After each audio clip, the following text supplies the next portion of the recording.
Good morning, good afternoon, good evening around the world. And we, again, truly have a global audience for a Global Chamber Japan activity of virtual dining. Every month we do a virtual dining event that focuses in on cuisine. Last month we did South Korean cuisine with Dr. Wonsak Yun, our executive director for 5 chapters in South Korea. And it was amazing. That was just a really tasty, extraordinary meeting and conversation, tasty in every step of the way, both in the conversation and in the food. And today we might be able to exceed that because our virtual dining is going to be over wine, and it's going to be over rice wine, and in particular Japanese sake. One of, I think, probably everybody here's favorite drinks, beverages of choices. And we are going to have an initial conversation with our sake expert, who's going to Kyoko Nagano, who I see sake lovers. I think that may be your business, so I definitely want to hear more about your different businesses and how you've structured that and all of that. And then we hopefully will be able to go around the room and meet everybody here around the table. But let's first start with Kyoko. Before we do, Alexandra Scott of Global Chamber, she's been going to school at Pomona College in Los Angeles, and she's been interning at Global Chamber, and we're really happy that you are, Alexandra. You've really helped with making connections all over the world, including through Catherine O'Connell, the introduction to Kyoko. Before we get going with Kyoko, is there anything that you would like to say to preface what we're going to be doing today? No, Doug, thank you for the introduction. And yeah, it's absolutely my pleasure to be working with the Global Chamber throughout my internship. It's only been 2 months, but I feel like I've made connections to last a lifetime. So absolutely my pleasure. And I just want to say, we're really working to expand our chapters in Japan. And so I think, having meetings like this and really trying to make connections gets us one step closer every time. So Kyoko-san, I'm really looking forward to your presentation, and thank you so much for all of your help with this. My pleasure. Thank you, Doug and Alexandra, for this great opportunity. And hello again, everybody. My name is Kyoko Nagano. I run 3 companies. One is Sake Lovers, obviously, but another one is called My Pal Inc. and Hakko Farm. They're both centered around Japanese culture. And maybe in the event description, there was a link on Savvy Tokyo, which had the featured interview about me. So in that article, I told them about how I juggle around my 3 businesses. And I also run an NPO called For Empowering Women in Japan. So that's a little bit about me. And now I'm going to speak about sake. So I'm going to change my virtual background to one of the sake breweries background. So increase this atmosphere, right? Anyways, I ran during the COVID times, I ran over 60 virtual sake brewery tours around the world. So I have so many backgrounds, sake brewery backgrounds. But my main customers was like a big IT companies around the world. So they wanted to enjoy sake together with the sake brewery. So the idea kind of evolved through the COVID times. So we did so many online sake brewery tours during the COVID times. I'd like to share the slide today that I created for this event. So I understand that my time is about 10 minutes or so. So I'd like to start it off. So welcome everybody to this Global Chamber Wine Experience featuring sake. So I would like to explain today's presentation and a little bit about explaining what we do, our mission. And there are some Japanese nationals, so I understand some people know what is sake or how it's made, but I'd like to explain about that for those who doesn't know about it. And maybe most of you are from the United States, I believe. So I created this data based on the United States from Japan export point of view.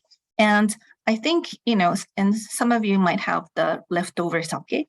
and I have an idea of making the sake cocktail. And I wanted to share some information about sake varieties, which you're not aware about. And also, I wanted to explain about the sake temperature. All right, so who we are. We established on January 2018 with my co-founder, Yuki Imanishi. She's another sake sommelier friend. And we wanted to spread the love of sake, and we support the small craft sake breweries. That's why by raising their exposure and export their products. And currently we handle about 100 sake breweries products, and they're all very small breweries, like 3 or 4 people working there. And then we send it to Taiwan, Hong Kong, Singapore, Belgium, and Canada. We haven't sent anything yet to United States, but hope if there's anyone in the United States who can reach me out to the US importer, that will be great. We have a sister company, Sake Lovers in Hamburg, and that's established in October last year. And together with the global-minded ladies team, we provide unique sake experience through online sake brewery tours, physical sake brewery tours, and we also go to sake breweries for sake making experiences. And we often run sake tasting events. And also, we have a media called sakegeek.com, where today in the presentation today, I'll be showing some of the information that is, you can find it on Sakegeek as well. So this is 3 of us. This is Yuki on the left and myself on the right. And we try to make a new marketing opportunities, both domestic and abroad. And one of the projects, we created this private label called Sparkling Sake, Reiwashu Sparkling Sake. So a lot of the projects are now ongoing. So just a little bit about the market. Since 1970, the number of the sake breweries, there used to be about 3,000 sake breweries. And unfortunately, we now have 1,200 sake breweries so far. So it's really sad, but production and the number of the breweries have dropped more than 50%. This is the data that I have for the export to United States. So you can see the figure on the very bottom below. If you can see it in 2017, that's the amount of in US dollar, which was exported to United States. And United States has always been one of the big importer of sake. And we really appreciate for that. So, according to 2020 Finance Ministry report, United States has been, of course, in an export ranking, USA was #1. But last year, in 2021, China became #1 of importing country of sake. And then following that, United States and Hong Kong. So this is a little bit of fact right now.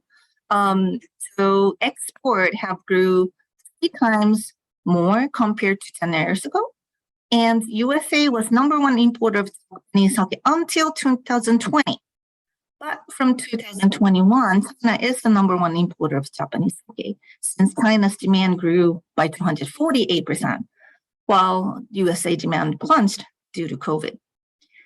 And this is an interesting fact.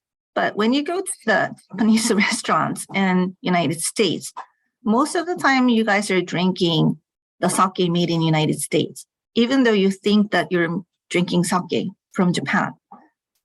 When you take a look at the back label, it is usually made in United States. Was the interesting fact that I knew from like North America Brewers Association. That's the seminar I attended. That was the fact. And seems like this is the number of the, how do you say, on the right hand side on the bottom, this is the price of the average pricing of the purchasing, of the sake. So in 2011, on the top above, it's Hong Kong, but that was 921 yen per liter.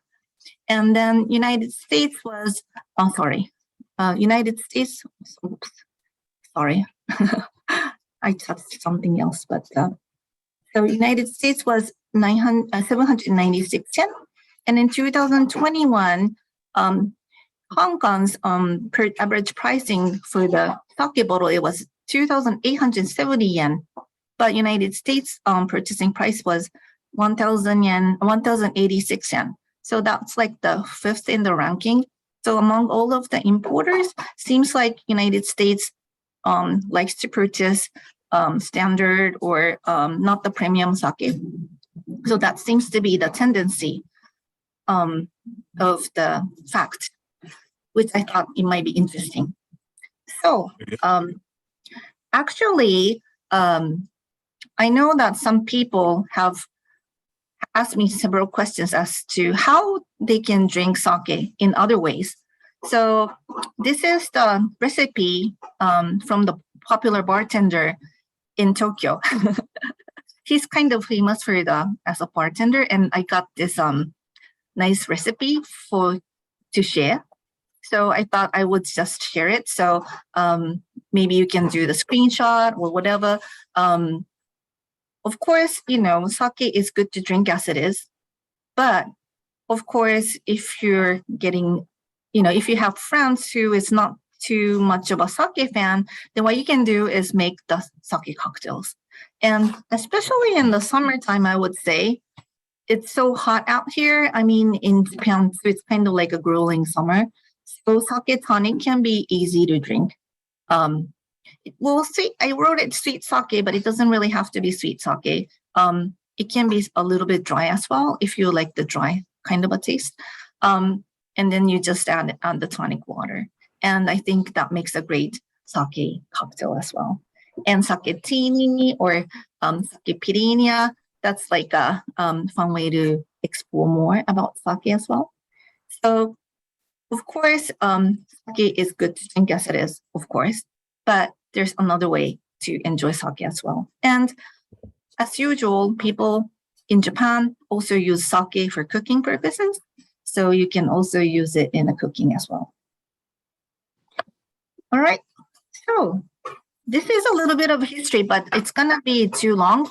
So I'm gonna be shortcutting, but some of the facts say sake, the origin of sake started 2,500 years ago, but in the official record, it says about 2,000 years ago.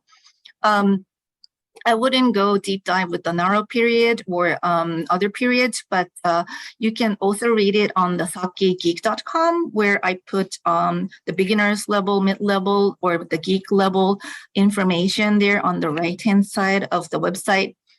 There's so many histories or the information about sake you can explore and learn. And the sake beginner's level I made it very short so that people can, I know that people doesn't have a long, how do you say, concentration or short, how do you say, short span, like short concentration span. So yeah. I just made it very short so people can just click and read and click and read, and that's the sake beginner level. But if you go to the middle level or the geek level, you would see all these information on our website. That's amazing. One of the things you might know the movie called Your Name. It was like the animation movie, but in the Your Name, there's a kuchikamizake, which the priestess chew the rice and then spit on the container and make the sake. So of course, back in the day, at the shrine, there was a thing called kuchikamizake, which this virgin priestess would chew the rice and then spit and make the sake. But of course, it's gross. You don't do that now. But yeah, that was like a long time ago. Anyways, so I was gonna ask you. You know how sake is made, or do you know what sake is made from? Everybody knows about it. Can you write in a section if you can write in the chat? What is sake made of? Everybody knows? Of course, it has water. And then what is the another element? Potato or rice. Well, it's rice. Potato is used for shochu, the distilled alcohol. So sake is not distilled alcohol. It's brewed alcohol. So therefore, it's using rice and water. And then we use the mold called koji. In other words, it's called Aspergillus oryzae. It's pretty, how to say, long spelling. Aspergillus oryzae. I wrote the spelling in the chat. That is how it's called. So for those who is not familiar with the koji mold, Japan uses a lot of the mold, this Aspergillus oryzae, which is called koji in Japanese, but we use it for miso making, soy sauce making, sake making. We have amazake, which is non-alcohol fermented drink as well. So we use a lot of the mold in our cuisine, which may be quite interesting fact, but we love koji mold. Anyways, this is how the sake is made. You can also find this information on sakegeek.com. So basically, rice is polished, rice is milled to a certain percent. It's called rice polishing ratio. You know, the famous brand Dasai, like 23%, which says 23%, that is the rice polishing ratio. That means 87% is polished down. And then after the rice is being polished, then it's time for the rice washing, and then rice soaking, rice steaming. And then after the rice being steamed, you would sprinkle the koji spores onto the steamed rice. And then you make the fermentation starter, which we call it the yeast starter mash.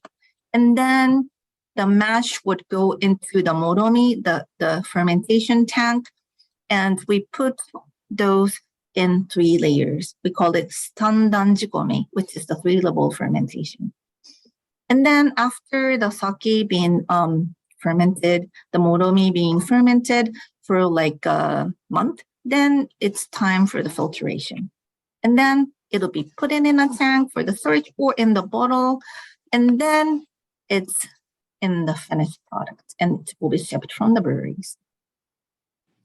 So that is the easy way of to explain how the sake is made. I also, if I have time, I usually share the videos of sake making procedure. It's also available to watch it from the sakegeek.com on the geek level.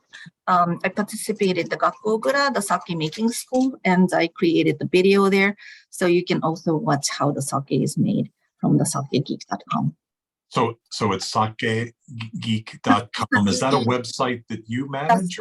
Yes, that's the website that I manage to raise the exposure of sake, and it's a fun learning site. It's called sakegeek.com. Okay, fantastic. Yuka Nakasone in the audience, are you're still awake, right? And are you familiar with that website? Have you been to that website? Not yet. Sorry, but I'm gonna check it. And Thank you so much. No, it's interesting to see how it is made, because I'm doing the sparkling wine from here, and it's a little different. It's interesting. Fantastic. Okay, sorry to interrupt. Go ahead, all right, please. No problem at all.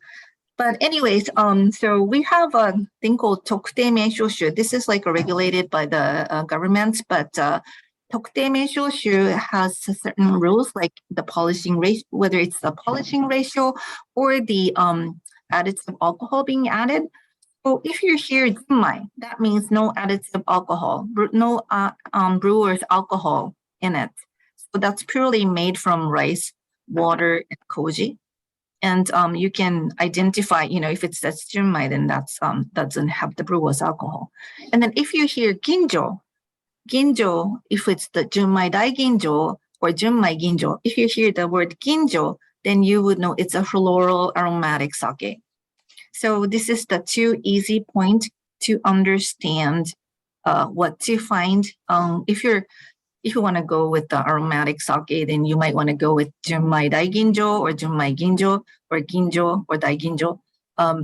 But if you want to if you like the more like a bolder taste sake, I would say junmai or Sometimes I like honjozo, even though it has the brewer's alcohol.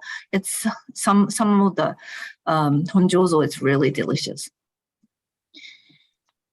Anyways, other than that, I'm not sure if everybody knows about it, but when you are fermenting one tank, do you know how many sake you can make it from one tank? Different kinds? Does anybody know? Wow. So people think that, since it's one fermented tank, it should be one product, right? No. So if you're pulling out the sake from the top layer or from the middle layer, it'll be different. And also, if it's pasteurized, it will be different. If it's pasteurized twice, it'll be different. If it's left in the tank for more than 6 months, or if it's an year, it'll be different. So even though, and from just one tank, people, the brewery says there's always like 7 kinds or more you can make from one tank. There's, some rice residue called ori, or some, rice bits that you have a cloudy sake, right? I think you might have seen the cloudy sake at the sake store. I have in my hand, it's like this one. This is also cloudy. You can see that it's milky. There's a rice residue in here. So this is the cloudy sake. This is one that I have. It's called Nigori sake. Yes, that's a Nigori sake. Is that what that is? Because if you you flip it, it turns white because of residue. Yes, exactly. Yes. So you can make Nigori sake as well. So there are several others. And this is one of the things, when you see the naming, it all have a different naming. So Genshu is not diluted. Usually, if it's brewed, some of the alcohol, some of the sake can go up to like 20%, 22%, but they add the water. Then usually, if it's not, if it's a regular type of sake, and if it doesn't say Genshu, then that means they added water. But Genshu is not adding any water. So it's usually high alcohol percentage. And namazake is not pasteurized. So when you drink namazake, I love namazake, by the way, but you feel a little bit of zinginess, or how do you say, it's like light bits, more like little gassy kind of a taste. So I love namazake. And in Portland, Oregon, there's a guy named Namazake Paul. He loves namazake and he imports a lot of namazake. But Namazake Paul has a website that is dedicated to namazakes. And there are namachozosu, that is usually sake is pasteurized twice, but after it got pressed and after the bottling, namachozo do not pasteurize right after it got pressed, but pasteurized before or after bottling it. So there's actually more of them. So let me go next. Hold on. So, Namazumesu, Arabashiri, Nakagumi, Nakadori. Well, I can go on and on and on, but I'm just afraid of the time. It might go more than like 20, 30 minutes. But so Namazumesu is also kind of similar in a way. But we have a hiyaoroshi as well, and arabashiri. That is like the first pressed out ones, the rough run. One is arabashiri, and nakagumi is usually very clean and clear taste. So it usually used in the competition level. So if there's a Zenkoku Hinpyokai or the national sake competition, they usually use the nakagumi for the competition level. And Nigori sake is the one that we just explained. That is the cloudy sake. Koshu is aged sake that is matured for 2-3 years. Some of the koshu that I tasted was 20-year-old, which tasted like whiskey-ish kind of a taste. It was nutty and really different. It almost tasted like a whiskey, kind of like a woody kind of taste. And Shinshu is always people's favorite. In Japan, you get very much access to Shinshu, the fresh sake. And hiyaoroshi is great on the autumn time. usually it's, released around the autumn time so that it has this mildness. And Himoto is a very traditional method. And also there's one called Yamahai, which is another traditional method. And also Taruzake that is in the wood aroma. It has the wood aroma by storing it in a wood barrel. And Kijoshu is sake brewed with sake, not with the water. So it's quite expensive, but it has sweetness and has a thick texture. And Toketsushu is the sake frozen in sorbet style with the special container. So maybe some of the Japanese nationals who knows about sake may not know some of the wording about these sake variety names, but I just wanted to explain it here. And it's also available to find this information on sakegeek.com. And I was going to ask you, sake is one of the very unique alcohol drink. You know that, when I was living in LA, I used to drink the warm sake because they usually give me the warm sake. Do you know how different temperature of sake there is? But I just showed you the slide, but did you see how many we have a different temperature? So it's more than just hot and cold. Yeah, it's just more than hot and cold. We're kind of geeky with the temperature. So this is the 10 different temperatures we have in the naming of the temperature as well. No. Depending on the sake and depending on the food, we change around the temperature. Of course, we can't be precise, but there is a okanmeijin. There is a expert of like warming the sake certificate kind of. Japan can be geeky, but we have hanabiye, suzubiye, hinatadan, and nurukan and atsukan. Oh, everybody knows atsukan, but there's another one which is even higher called tobikirikan. So we can be really geeky with the temperature. And since it's written in the Celsius, I put in the Fahrenheit above, which is in the smaller number, but Atsukan would be 122 Fahrenheit. So you don't usually go more above than 131 Fahrenheit because that would spoil the aroma of sake. And therefore, you don't really make it too hot. The highest temperature would be 131 Fahrenheit. Yeah. Some people ask me, like, what is the upcoming events for you? So we run a lot of sake events at Tsukiji Sake Salon. We have a sake salon where you can try 60 different types of sake, and it's all you can drink for $30. So you get to try different kinds of sake, and it's all you can drink, which is a Japanese favorite all you can drink system. And every month we go to sake brewery as well. But September, we would be going on 1 night, 2 days sake brewery tour. We'll be visiting 5 breweries in Nagano Prefecture. In November, we're going to the sake making in Gonda Shuzo in Saitama Prefecture. February, we'll be going to sake making in Tamagawa Shuzo in Niigata.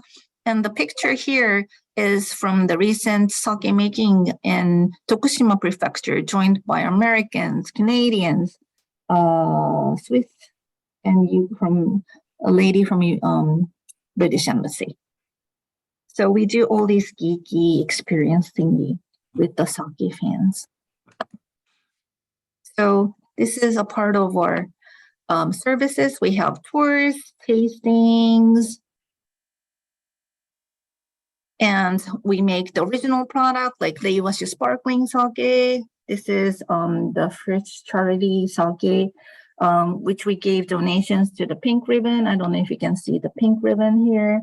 And the Japan Sake Association told us, Japan Cancer Society told us that we were the very first one to reach out to them for the donations from the sake industry. And also this label was featuring the American designer, Julia Marino. She actually is a survivor of the stage 4 breast cancer. And by the time she released this sake label, she was 34 years old, and she's doing fine right now. And we wanted to help make her dream come true because she always wanted to create this wine label since she was from California.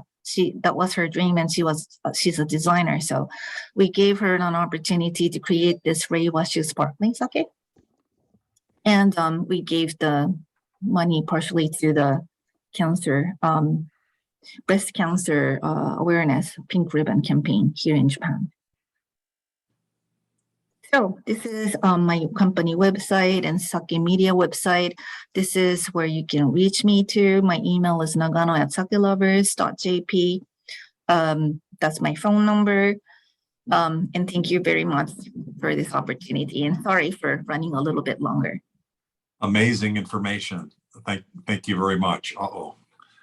Oh, there I am. I'm blocked up on my phone, but I think can you hear me? Yes. Yes, we can hear you. Great. I think Yuka Nakasone gets to ask the first question because it's latest there. We do have people from Asia and from, of course, Japan and the Americas. I see people in Latin America too. Yuka, thank you for joining us. Did you have any questions or comments based on what you've seen here today? How are you? Have you been drinking sake? No, I'm drinking tea. Okay, to stay up. Pity. No, you mentioned about sparkling sake, and I'm very curious about how do you make it? So this is actually the same way that champagne is made. So it's a secondary fermentation inside a bottle. Okay. So you for this one, actually the white peach skin, they derive like 30 different kinds of white peach skin yeast, and then among them there was 2 strong varieties. And then the brewery picked one that is quite have the consistency, because yeast can be can have a different character. One can be good with the ferment and bringing the good aroma, but one cannot consist. Doesn't have a consistency, so they picked one that can bring the best consistency in brewing the sake. So this brewery, Kamikokoro Shuzo, created this white peach skin yeast, yeast derived from the white peach skin, not the juice. So none of this sparkling sake doesn't contain any of the juice part, but it's made with the white peach skin yeast. Wow. Interesting. And then secondary fermentation inside a bottle. So it's quite interesting. Very, very some of the people said that for those who doesn't know sake, and for those who drank this sake, they thought that it's a sweet sparkling wine, which is to my surprise. It's like an ice wine kind of. It's quite sweet actually. All right. Thank you very much. So if you're in Spain, we have a sister company called sakelovers.de. This is in Germany, but we have an office sister company in Hamburg, and they have the Wamono sparkling sake, which is the same with this one, using the white peach yeast. Okay, I look forward for that. I see some advertisement on internet from European companies, but I don't know if it's yours. I don't know. I'm going to check it. Yeah. Thank you. Thank you so much. Amazing work. Thank you so much. Thank you. Just a quick question, and then I'll continue to open it up for others to ask questions. You mentioned about some that are aged, one in particular that's aged a year, with whether it's whiskey or tequila or wine, often it's aged in wood, in certain types of wood, or even old whiskey barrels and things like that. So when you say aged, is it wood, or is it stainless steel, or or is there a variety of different ways to age the sake? It depends on the brewery. Some they age it in the tank. Some they age it in the bottles. Like Shimazaki Shuzo in Tochigi Prefecture, they have a cave, which is quite interesting, old cave that was used during the World War II. They were like trying to create have that how to say this army car. They were like hiding those kind of cars in that very old cage, but they put all the sake in the bottle and then they store it in the cave for Wow. 20 years, 30 years, 50 years, kind of. So Wow. it's quite interesting. It depends on the brewery though. Some of the breweries do keep it in the tank for 3 years and then bottle it. But they have the refrigerated tank that has like a thermal, or some of them do not have thermal. So it really depends on the brewery. Okay. And one quick question, and then again, open it up, is what do you want to do? What is your ultimate goal with this? You mentioned about the number of brewers has decreased by 50%. Yes. Are you trying to get more people to drink sake? Are you like, what in 10 years or 20 years, what is the result that you would like to see? So interestingly, Japanese cuisine and Japanese sake is getting very popular in overseas. And younger generation here is not interested in sake, unfortunately. Wow. And 96% of the sake is consumed within Japan, but only 4% of the domestic consumption is going to overseas. And we feel that there's more opportunities for overseas as well, because during the COVID times, 150 breweries went out of business, which is very heart-aching situation. So we were telling the breweries they have to come up with something different. If there's a trend in the, how do you say, more like a liqueur type, something like peach sake. This tastes like peach juice. This is actually peach sake, or this is matcha sake. Ah. This is like a liqueur. It's very sweet. It has the yuzu citrus flavor and the matcha. So I've been telling the breweries they need to come up with different ideas to attract them. And also, once they start to learn about different types of sake, and once it can be anything to open the door, then they would think, okay, now I wanted to try the original taste of sake, and then they would start exploring. So I guess to attract the younger generation, we need to start with something different, because a lot of the younger generation people would think sake is for the elders. It's the oyaji drink. That's what the people think. So we came up with, releasing the original sparkling sake, creating the Reiwashu sparkling sake.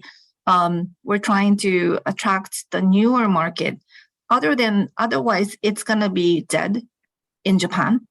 And I think we need to educate people more for overseas as well, so that people would start appreciating about sake.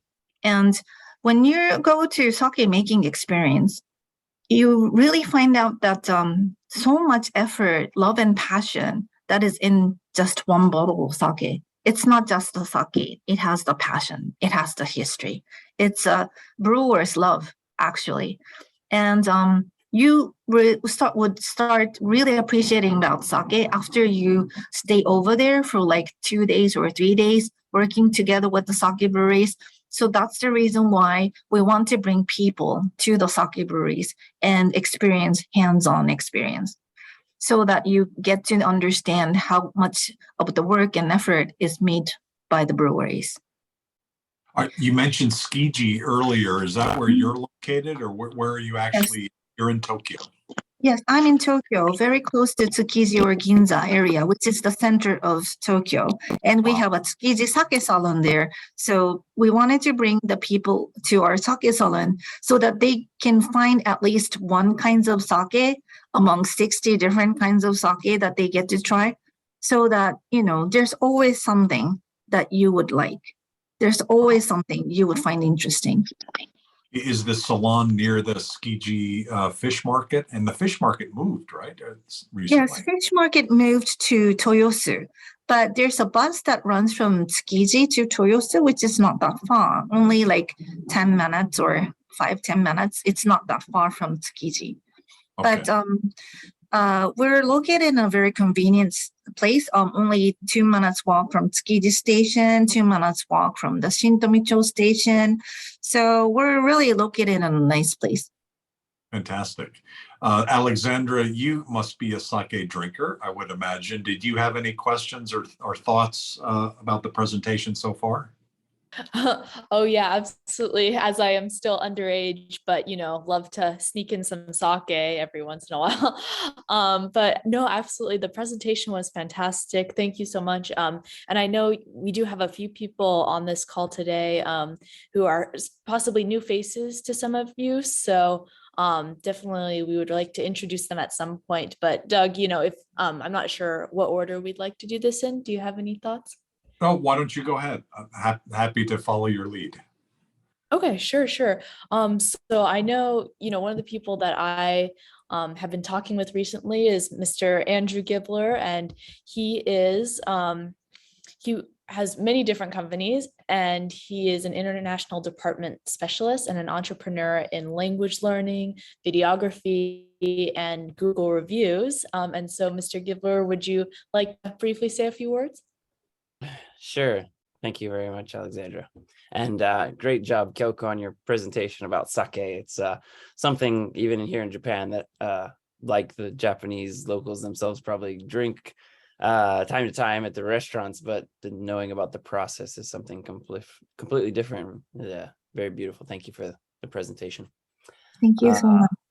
Yeah, I live in Hiroshima, Japan. I've been living here for 13 years and got the job, as Doug kindly introduced, working as a mascot for the Hiroshima Carp baseball team. I wasn't a giant fish, but was how I got my start and just fell in love with Japan and was able to spin ball into interpreting in different jobs. But as Alexandra mentioned, right now I'm running an online English course. It's a love comedy movie that we kind of made. We do a lot of different filming, but it starts off at your basic level of learning English for Japanese people. And as they watch the movie, they have lessons after each scene and kind of interact with the teachers by commenting on each lesson and getting replies. It's called Skill Hunter. So I'm doing that at skillhunter.jp. We also do video production. I just recently got a job to make the opening video for the Hilton Hotel that's opening up in Hiroshima this year, which I'm very nervous now that the borders still are slowly increasing the amount of foreigners that can come to Japan. I'm sure many of you are witnessing how Japan is handling the inbound, having new visitors come and visit Japan. So we're very excited for them to increase the amount of people that are able to come visit on a tourist visa. And then lastly, yes, I do. I work mostly for real estate, but also for other companies as well, helping increase the Google reviews and their Google presence so that when you search for real estate, for example, in Japanese or English real estate, or I'm looking for an apartment, that company will show up on the top part of the map section. So we just kind of have a system for employees to show a QR code and to get a bit of information through a survey that leads them either into a Google review, or if they had a very negative experience, that leads them to some kind of forums where they can talk to someone in management and voice their opinion. So we found very good success with this. My partner, Lewis, was going to come today, but got COVID, and he's doing okay, but he was not able to attend. But the company that we do together is called Moto Digital, MOTTO Digital. And yes, we're very excited to help companies get more reviews and get their presence out there so that they can get exposed to companies and people, whether in Japan or outside, but we're mostly working in Japan. So if you know anyone who is looking for something like this, we'd love to be of help. So that's just a small piece of the many different little things that I'm dabbling in right now. Thank you for sharing. I'd like to turn it back over to Alexandra, but first I'd like to introduce Demetris Evans. Demetris, are you driving home? Are you available just to introduce yourself and say hi? And do you have any questions? Demetris is a trade attorney in Chicago, and you might be a sake lover too. I'm not sure. Do you have a moment to just introduce yourself? Yes. Hi. I just had to grab some purchases, I was able to catch, I think, just the very realize just so much with what you said about the pandemic. Oh my gosh, 150 breweries closing. Wow, that's really a lot. And I think I have, my question was, I thought you said that is it 4% that is exported? Yes, from the total domestic volume, we calculated, and it was only 4 or 5% of the domestic production is going to overseas. So a lot of them, I think there's more room for the export. But you know what? In United States, there's 30 sake breweries in United States. So yeah, so I guess in overseas countries, there's more and more sake breweries are under construction, and they're kind of making sake over there. I think, did you say that 80% of the sake consumed in the U.S. is from local production, U.S. production? Yes, it's made in United States, like Gekkeikan or Onsakari. The Gekkeikan have in San Francisco. Their location is in San Francisco, and they produce sake over there. Okay. So it's one of the mass producers, though. But yeah, so you get the sake made in the United States more. Unfortunately, it's not like imported sake that you're drinking in Japanese restaurants, local Japanese restaurants in United States. Yeah. Okay, so then what really needs to happen is it's the cultural part to come and visit and to actually get authentic. I mean, I guess it's still authentic, even if it's in the US, I don't know, but to get it authentically from the country and see how it's made. Is that the movement that you are a part of?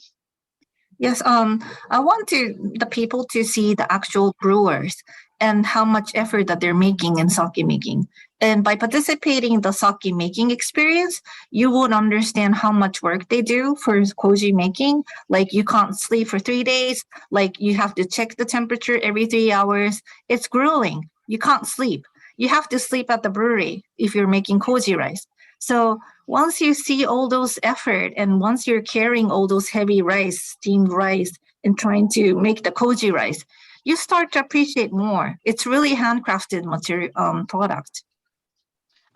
I'm wondering, Doug, so wouldn't we want to really be in touch with the sake makers in the US? And then, I mean, that's one thing. For some reason, I keep thinking about a coloring book. I keep thinking it would be nice if you started with Generation Z and there was something, you know what I mean, to get to try to capture the culture. And I guess you don't want Generation Z to be drinking yet, but it's not just the effects of the sake. It's everything that goes into the cultural piece. So I was thinking about education, like how do we educate, and then so we don't have this kind of issue anymore. Then I used the word movement. So I was wondering, who are you connected to that, also has the same ideas, the same thoughts? I've already started to, put patterns and practices, systems together.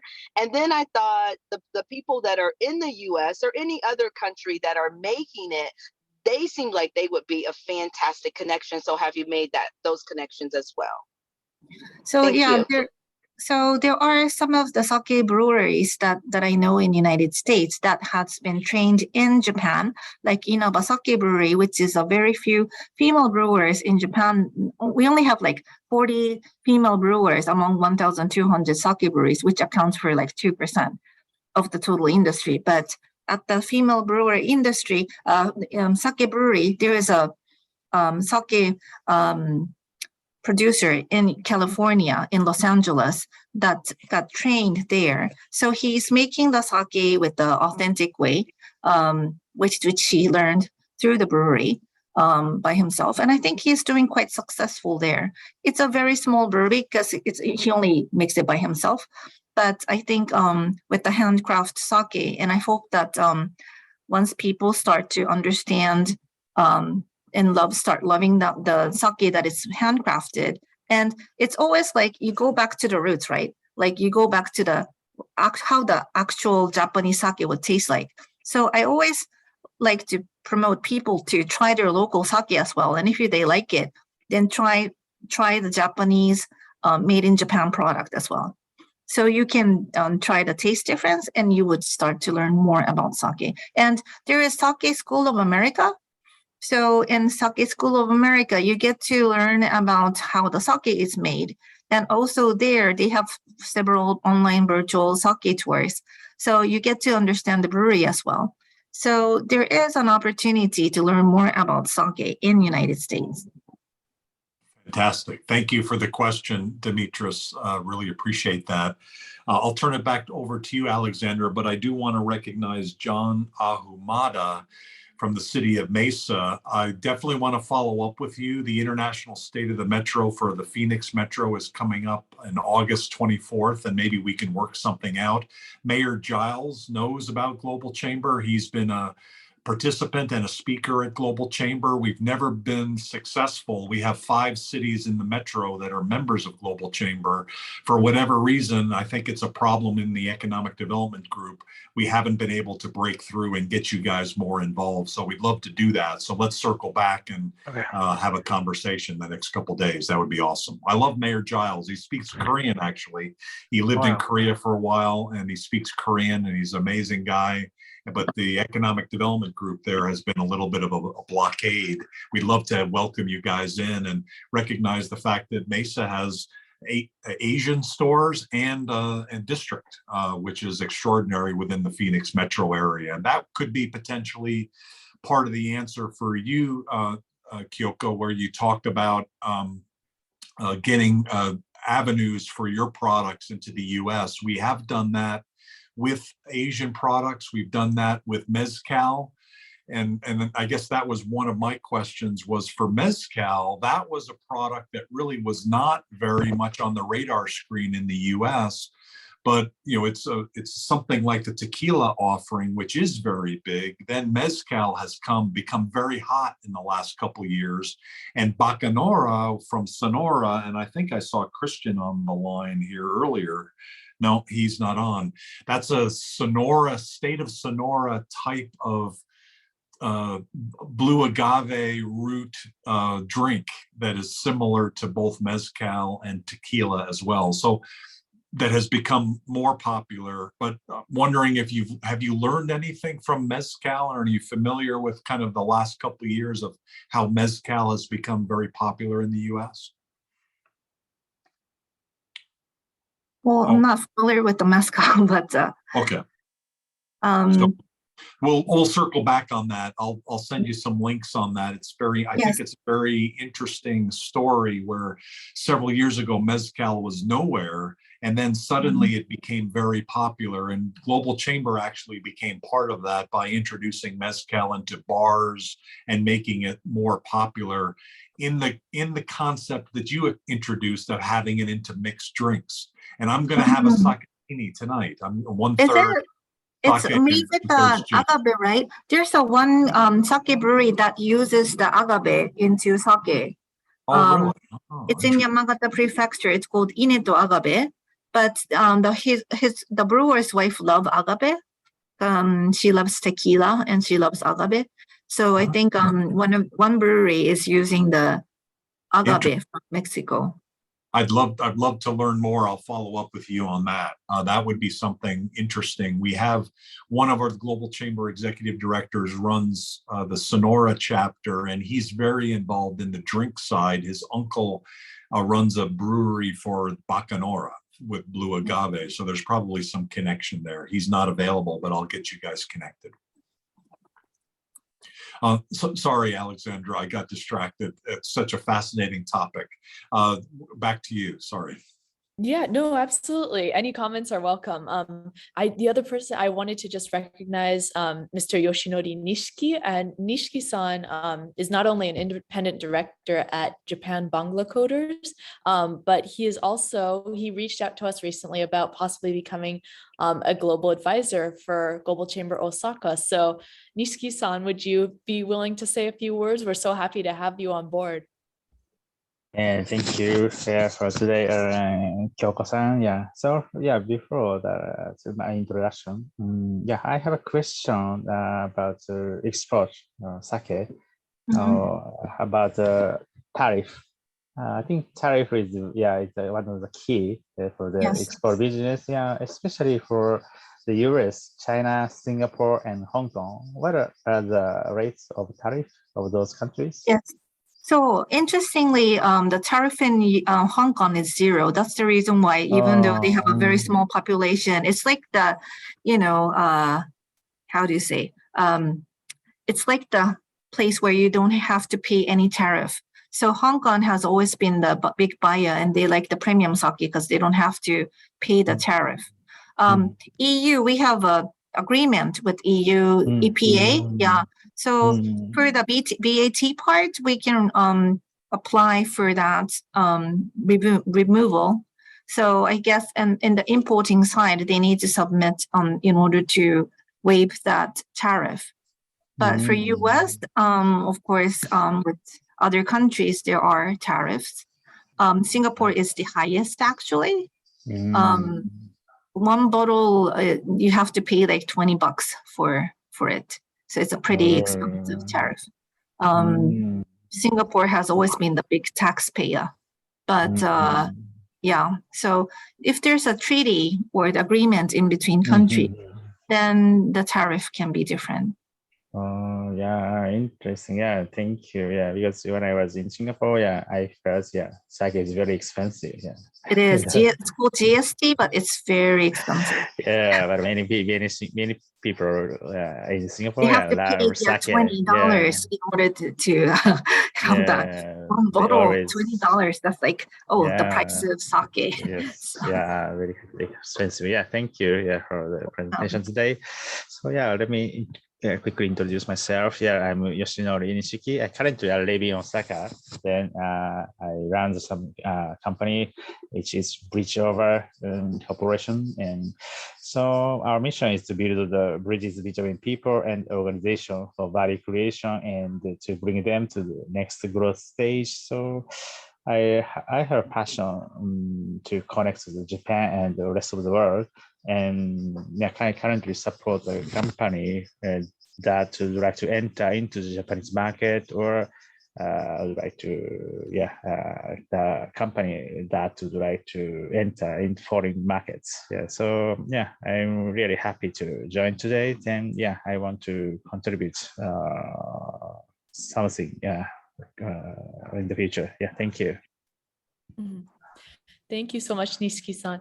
And then another person I just wanted to shout out was Kyoko Shitani. Kayo-san has worked with Arizona Gakuen School during her time here in the States and is currently in Japan. And so Kayo-san, would you like to say hi and introduce yourself? Yes, hello everyone. Thank you for sharing your time. And as Alexandra-san said, I have been in US for several years and coming back to Tokyo. And I'm living in very central of Tokyo, near the Tokyo Dome.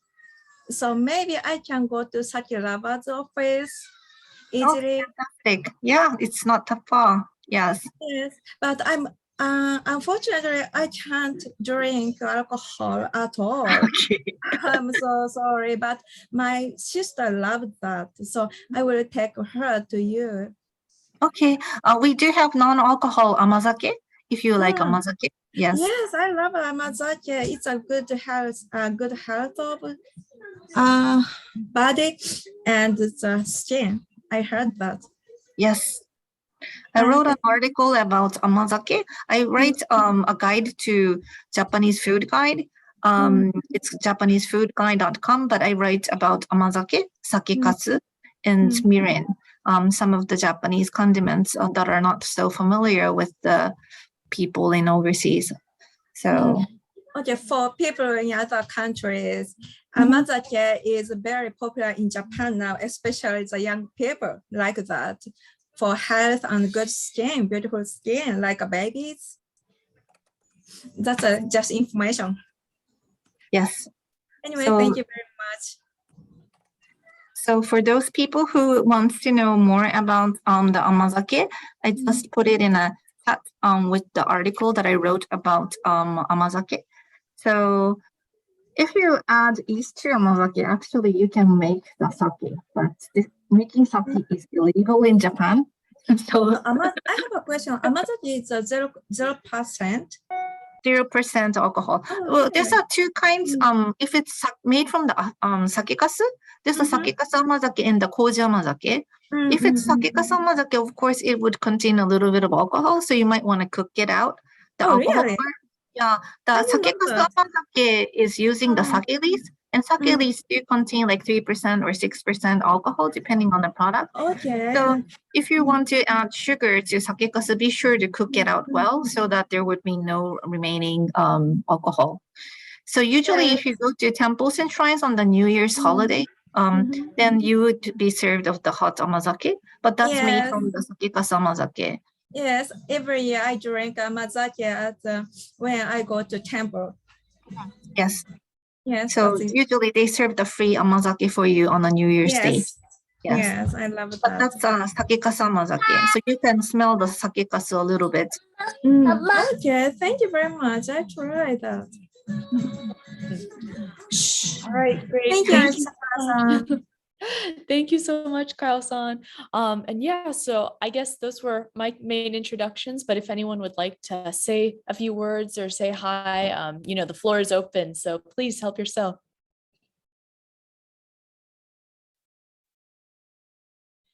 And if not, then Doug, I'll turn it back to you and we can close on out. Allison, did you want to say anything? I know you do a lot of work in Japan and in Asia. Sure, as long as you mind me not being able to show on my video right now. Yeah, sure. Yeah. Did you have any questions or do you want to share more about what you do or anything you'd like to share? I know I listened in your intercultural work the other day on LinkedIn. I thought it was really great. I love the conversation about Japan versus the world relative to the culture. And I think part of what Kyoko that you're bringing to the world is an appreciation for the culture, but also the artisanship, the skill set that has made the culture so extraordinary. And I think thank you for doing that and making it so special. So yeah, please feel free to share anything that you'd like. Go ahead, Alice. First of all, thanks again real fast, Doug, for joining us yesterday. Regarding the sake, what you said that it is declining among the younger population. What is taking its place? I'm curious about that. People drink more like a craft beer or they drink more of a wine. They think that younger generation here doesn't like to drink sake, unfortunately. So older generation, like you were yeah, mentioning. Younger generation think that sake is old fashioned. It's the elders drink. So we need to change the image as well. We're always telling the Japan Sake Association or National Tax Agency that they need to find like an influencer or the younger generation influencer who would promote the sake that is not the higher alcohol content. They can start it off from like 5% alcohol sake or some of the lower alcohol content ones if they think that sake has too much of a alcohol content. Well, usually sake is about 15%, so it's not too far from the wine itself, but there are sake that is about 5%, 8%, so lower alcohol content ones. They can also start it off from there and then try the real sake later on. But we try to tell the people in the sake industry too, that they need to come up with a different lineup or change the label and so forth. So that's the reason why I have this sake brewery making the more of a cuter label with the girl with the guitar. You might not see such kind of a design with other supermarkets over there, but also like beautiful red colored. I don't know if you can see it, but it's beautiful red color. Can't really see it much, but some of the outstanding bottles. These are like a nice, cute box, like in a sakura cherry kind of a box. Yeah, So they look much more modern and much yeah, younger. we try to we try to tell the breweries to, hey, you need to change a little bit of designs, or you need to change the shape of the bottles and make it more attractive. But of course, the taste is the most important part. But there's a challenge for that. But thankfully, it's getting popular in overseas. So I hope that people would, once people start to hear, oh, sake is getting popular in overseas, then I hope that people in Japan start to get more attracted to sake, because it's a national drink with the history of over 2,500 years, and it's registered under the intangible cultural asset of Japan since last year in November. So I hope that people would start looking more into the sake and how much cultural value it has. Yeah. Let's see what we can do. We believe in your cause, and we love what you're doing. Thank you very much. We're a little bit over, so maybe we go to Yuka Nakasone in Barcelona. She's originally from Japan, and one of the great things that Yuka knows is she knows the localization translation industry. So she knows how to communicate a marketing message into markets, in foreign markets. And she is helping Spanish wine producers sell their products into Japan, because of her knowledge, and also the technology aspect of not just the localization part, but the e-commerce part of being able to do that. Yuka, would you like to have any final comments before we close the room? Oh, thank you very much. I was just writing because I believe what Kyoko-san said was true, that there's a big blue ocean out there for sake products, and it depends on us, Japanese people, how we can take it to the overseas and sell it. For example, I can think of some high-end market which sake products are not yet tapped into, and they know how to appreciate good alcoholic beverage. So it's the matter of strategy and how to partner with whom and try to do that, execute it. And thank you very much for doing this great job, because it's a pity that sake is declining. And I'm so happy to see this presentation, but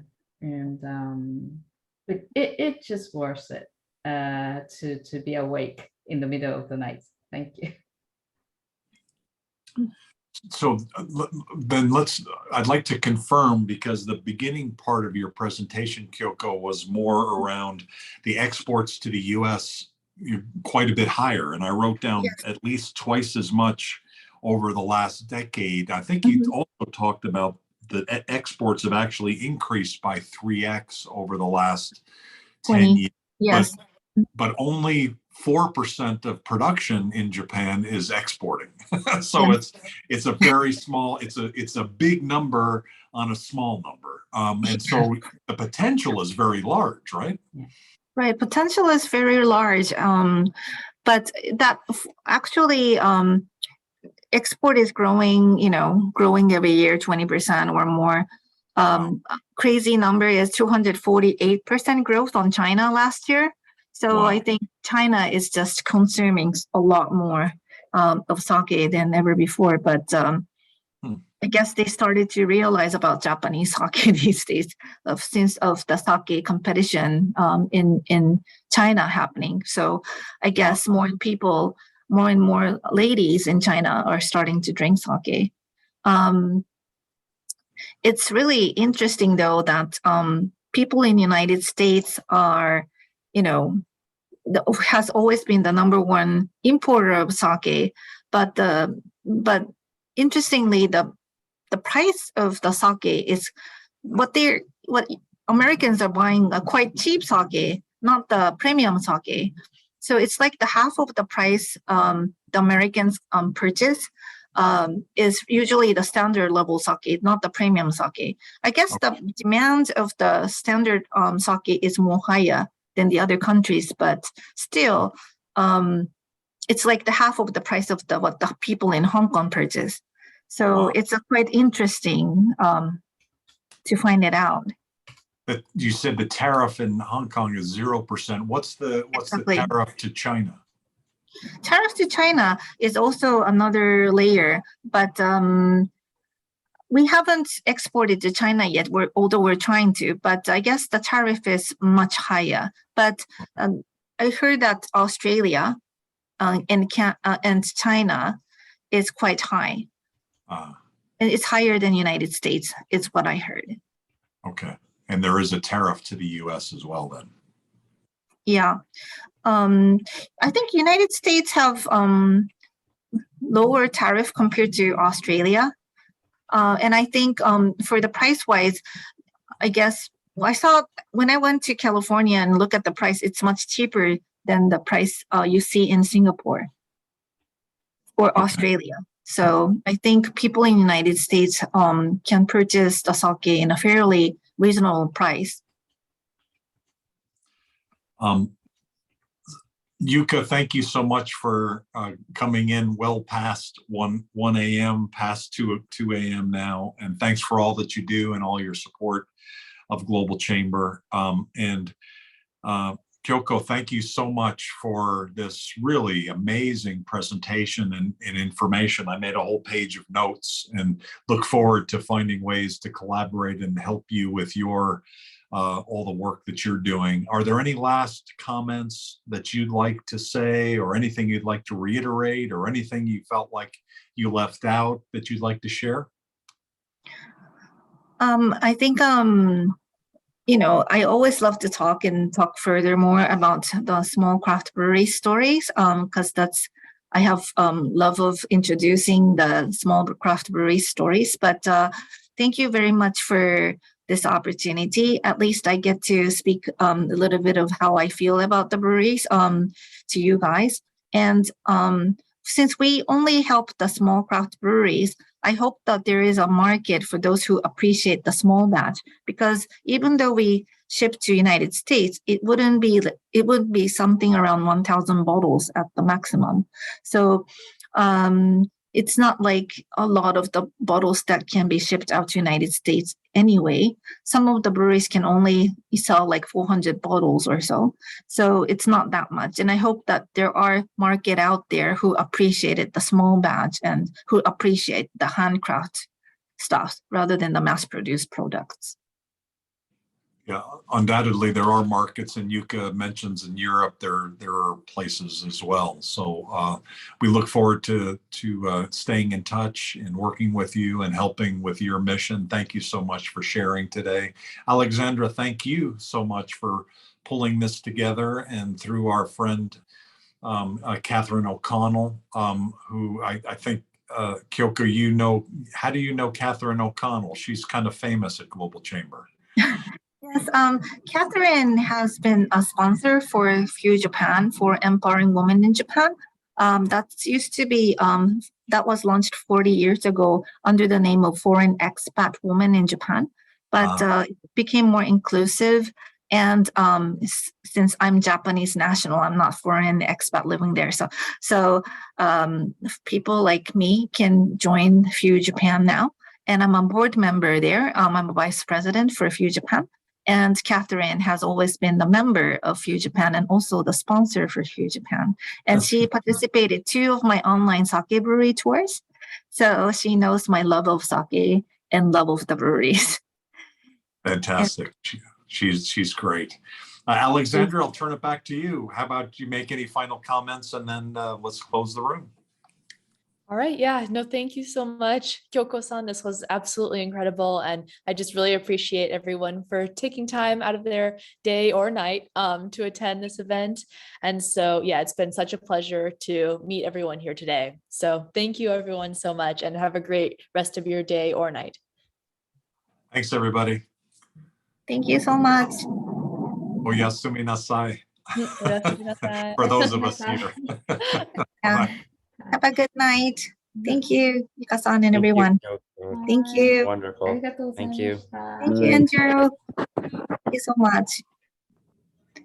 Thank you. Okay. みさん、かよさん、皆さんありがとうございました。アンドリューさん、ありがとうございました。ありがとうございます。